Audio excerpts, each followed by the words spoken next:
Hello everyone, as my brother Jay said, welcome to the official release of The Trigger. And welcome to everyone now that's watching on a stream, I think YouTube or Facebook or both. I've got a few questions that I'm going to ask for the first hour, which is going to kind of hopefully cover most of it. But there is then a Q&A, so if I've missed anything, forgive me, and obviously you get a chance to ask then. So what I'll do, start it off, is just ask my dad. I can't call you David, it feels weird, so I'll just call you Dad. I know, Ethel. Give us a brief overview of the book and why you wrote it.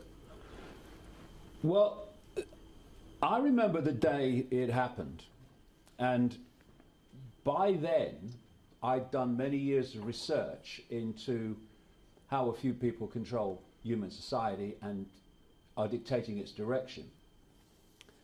And one of the things that I've been talking about for years was something I call problem, reaction, solution.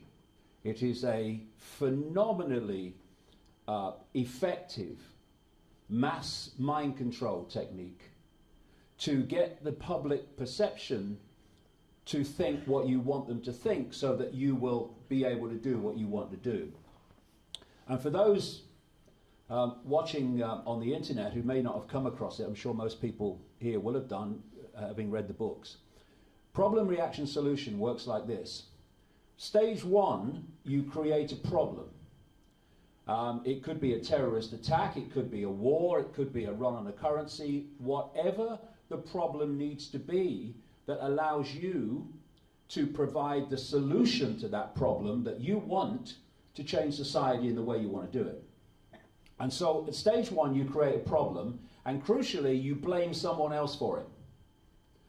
And you can see problem, reaction, solution scenarios, particularly when, with no evidence, immediately something happens, the villain is being named.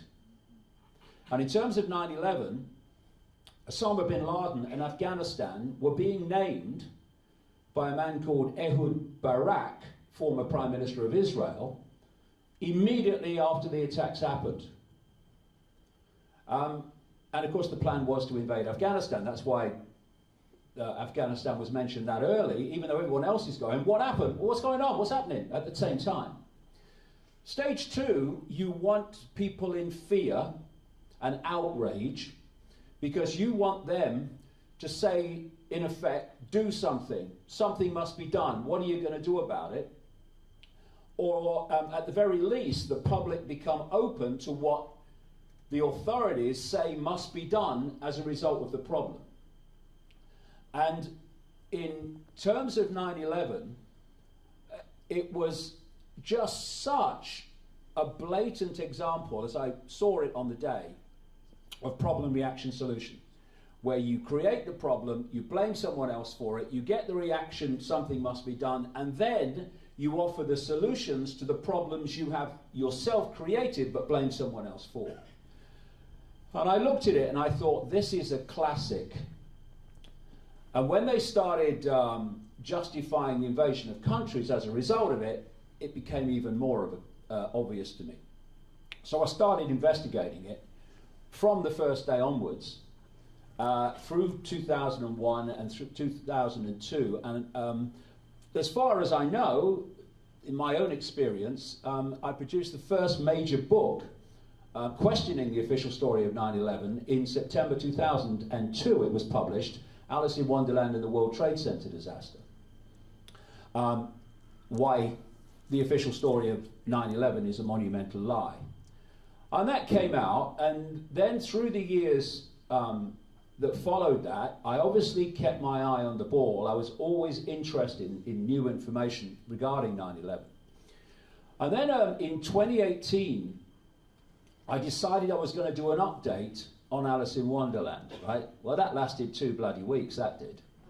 Because after 2 weeks, I thought, I've got to start from scratch here, because of the enormous amount of information that had been compiled from many different sources in the meantime to show that the official story of 9/11 is not just wrong, it's not just a lie, it is extraordinary in its mendacity.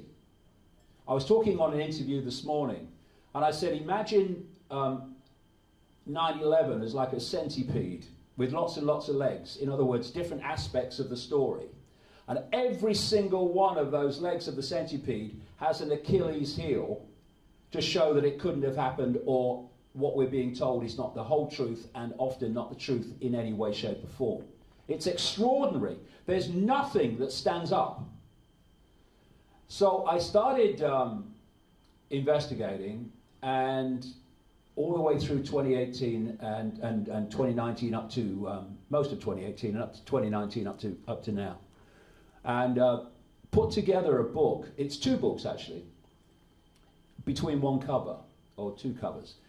The first half of the book demolishes the official story of 9/11, and you know, when people read it, if they're not know much about 9/11, they are going to be absolutely shocked at the lies that have been told, provably so. And the second half of the book starts an amazing story which leads eventually to who actually was behind it. And it wasn't 19 Islamic extremists who hijacked those planes, it is claimed. And so that part of the book alone is going to be extraordinarily controversial because of who I say was actually behind it. And we'll get into that as we go along. So that's the background of how I came to write it. And even someone like me, who's been looking at this since it happened, was taken aback by some of the stuff that I came across in terms of the official story. It's not even partly true. It's an extraordinary lie.